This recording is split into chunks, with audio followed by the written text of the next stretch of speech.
say. Thank you. My name's Warwick Murray. I guess I should start with a very brief disclaimer. Firstly, I'm not a policy analyst or a planner. I am a manager of the Rotorua Lakes program who sits in that sometimes uncomfortable space between the regulator and the regulated.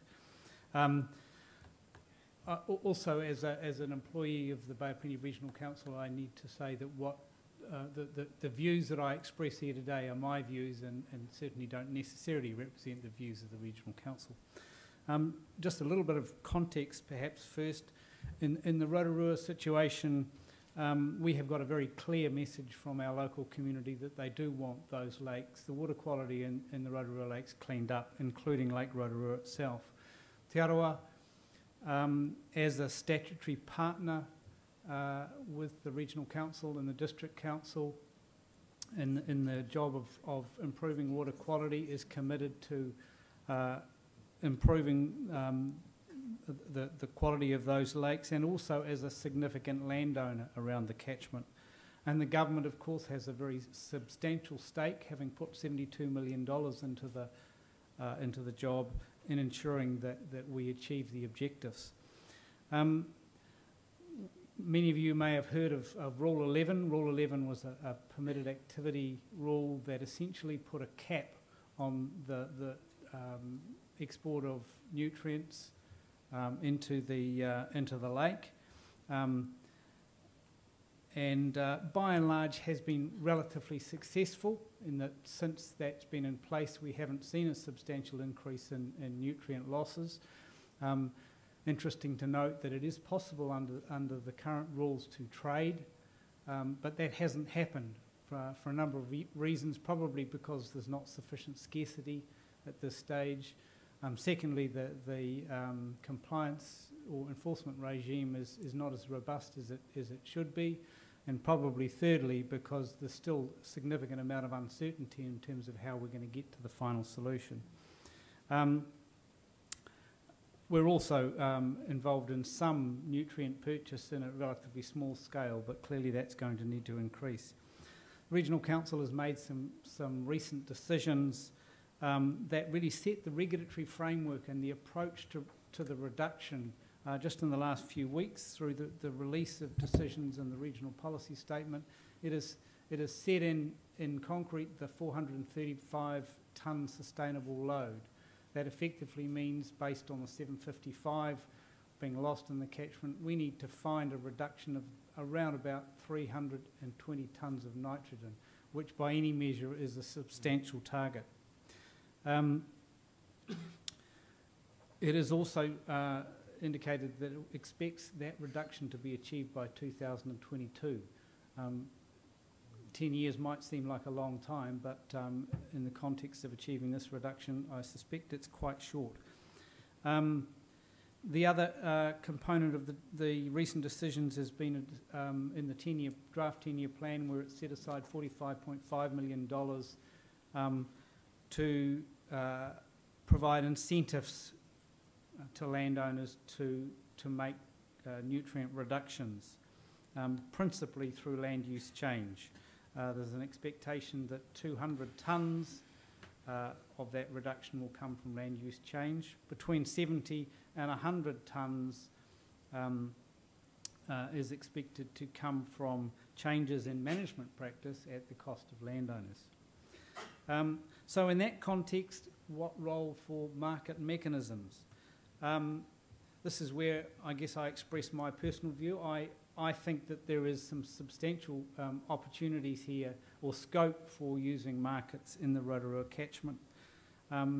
It provides significant improvement in certainty, and it's been mentioned already today, uncertainty is a major depressor of economic activity, and so if we can provide certainty, that's going to be a significant help.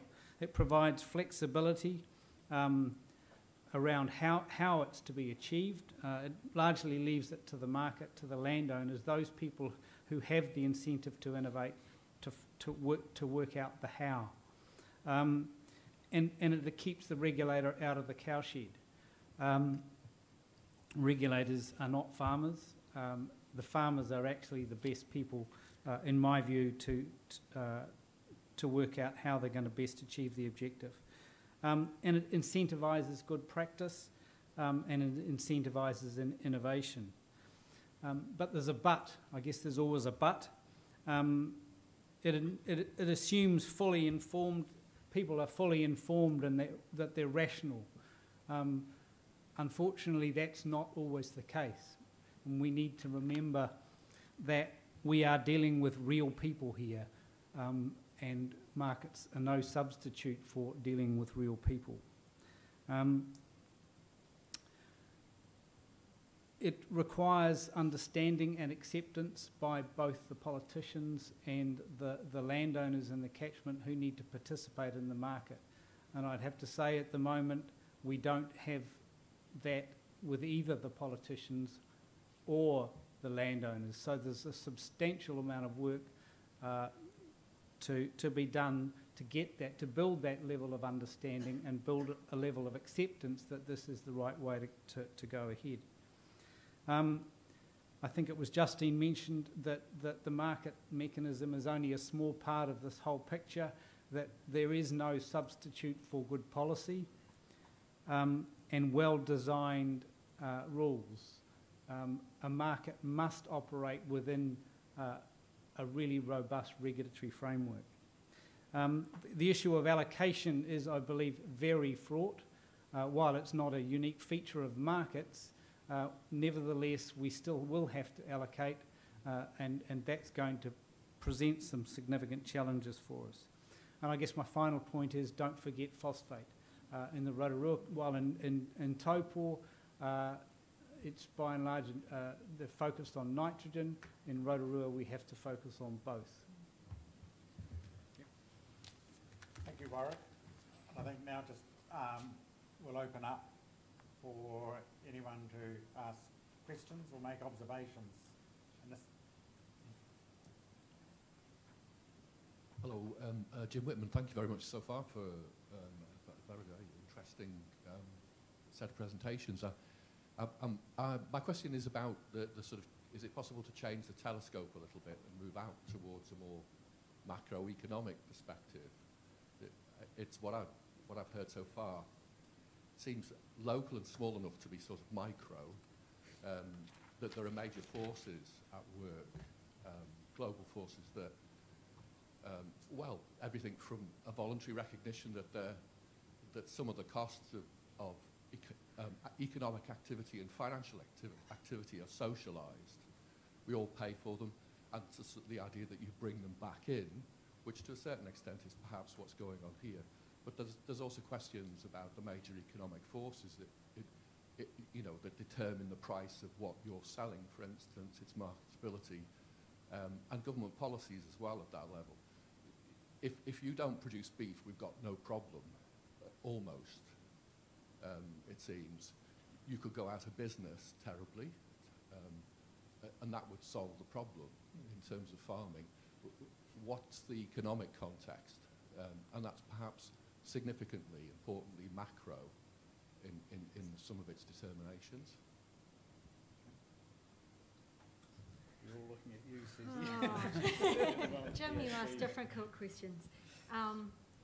So, I mean, yeah, obviously the future of farming is heavily dependent on what happens to food prices in the future as well. I mean, everything that Mike does with Taupō beef will depend on that as well. And some people are forecasting that food prices will go up a lot, and our farmers will benefit, and they have in the last few years. At least the dairy farmers have a lot. So there's that side of it. On the other side, I am an economist, but there are different sorts of economists, and I'm what's called a microeconomist. And from the point of view of a microeconomist, the macro is the sum of all the micro.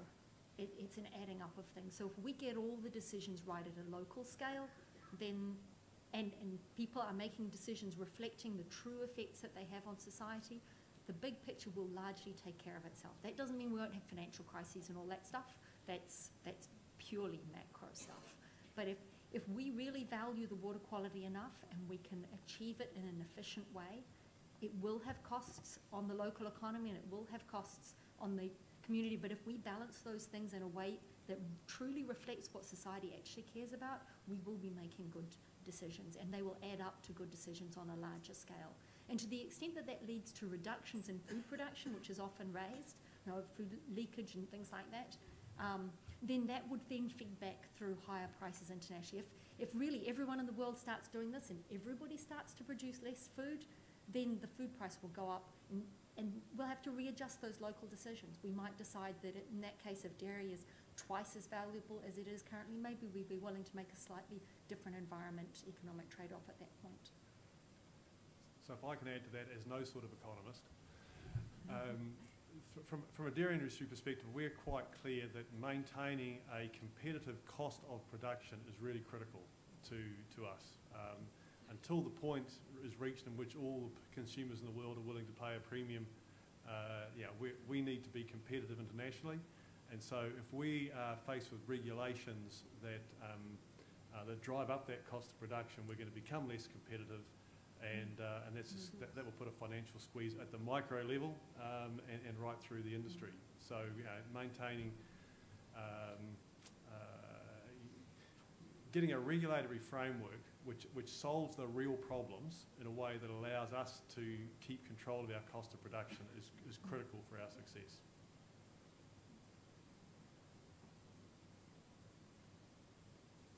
Steve Markin. I'd just like to compare some knowledge bases here and take a macro perspective as well. I guess my question is, in the context that over the next 18 years, all 16 regions have to understand in their catchments the values of the land and the water bodies, the risks, particularly to the water bodies, the relevant management objectives, the relevant limits, and where the limits aren't currently achieved, the relevant targets in relation to any contaminants. Now, that's a fairly large area of inquiry, and I guess my question is, in that context, could the panel give from their respective knowledge bases what they see as the prerequisites for successful portability of a market regime within that those regulatory contexts and those regulatory challenges under the National Policy Statement for Freshwater Management?